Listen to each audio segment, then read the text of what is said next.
Assalamualaikum warahmatullahi wabarakatuh. Perkenalkan, saya Alifatul Layina dari kelompok 6. Di sini saya akan mewawancarai satu narasumber tentang mengenai pembahasan kelompok kami. Sebelumnya untuk kakaknya, apakah bisa memperkenalkan diri terlebih dahulu dan asalnya dari mana? Perkenalkan, nama saya Arinal Fikria, saya berasal dari Wuluhan, Jember. Di sini saya sedikit menanyakan apakah kakak pernah mengalami diskriminasi tentang keberagaman budaya ataupun bahasa daerah yang kakak alami secara langsung atau melihat di sekitar kakak? Saya pernah mengalami dan juga pernah melihat di sekitar saya. Kan saya pernah mondok. Terus pondoknya saya itu rata-rata orangnya itu berbahasa Madura. Dan saya itu tidak mengerti dengan bahasa Madura. Jadi saya itu kayak sering dijebak sama mereka tuh suruh bilang ini gitu. Padahal artinya itu jelek gitu. Artinya itu arti yang tidak bagus gitu. Sehingga secara tidak langsung itu kan mempermalukan seperti itu. Meskipun ada juga teman saya itu juga orang yang sama, tidak mengerti tentang bahasa Madura, tapi juga sering dipermainkan untuk disuruh untuk mengucapkan kata ini gitu. Jadi kan secara tidak langsung dia juga dipermalukan gitu. Menurut kakak kejadian itu bisa tergolong dalam rasis atau tidak? Menurut saya itu bisa tergolong dalam rasis secara tidak langsung meskipun itu hanya dianggap sebagai lelucon seperti itu.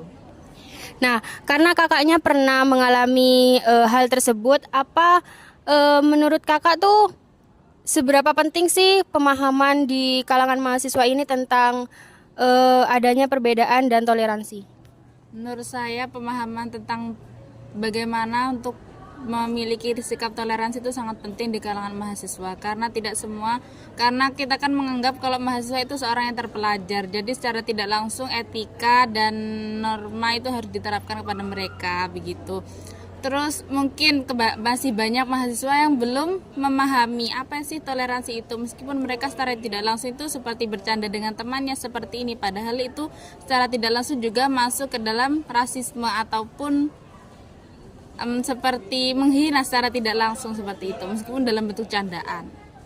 Nah, menurut kakak sendiri, ada nggak ya kira-kira saran dari kakak tentang pemahaman ini untuk kalangan mahasiswa? Ada nggak saran yang bisa kita lakukan untuk meningkatkan kesadaran toleransi kepada kalangan mahasiswa? Menurut saya kan pasti setiap pembelajaran entah di kampus maupun di sekolah dasar itu sudah diajarkan apa yang namanya toleransi. Jadi menurut saya untuk mahasiswa karena mungkin sudah dewasa dan sudah bijak sebagai generasi muda itu harus bisa menanamkan sikap toleransi itu. Tidak hanya bisa memahaminya tapi harus bisa melaksanakan juga dan menerapkan dalam dirinya sendiri. Mungkin memulai dari hal-hal yang kecil seperti menghormati teman yang berbeda agama ataupun yang berbeda bahasa ataupun perbedaan yang lainnya seperti itu. Ada lagi mungkin? Sarannya ya untuk mulai sedikit menerapkan sikap tersebut sih, menurut saya sedikit diterapkan sedikit saja, tidak perlu langsung pas kayak benar-benar menghormati, enggak, setidaknya kita menghargai sedikit perbedaan dengan teman seperti itu. Baik, terima kasih untuk waktunya kakak. Mungkin itu saja yang dapat saya sampaikan di sesi wawancara kali ini. Kurang lebihnya mohon maaf. Wassalamualaikum warahmatullahi wabarakatuh.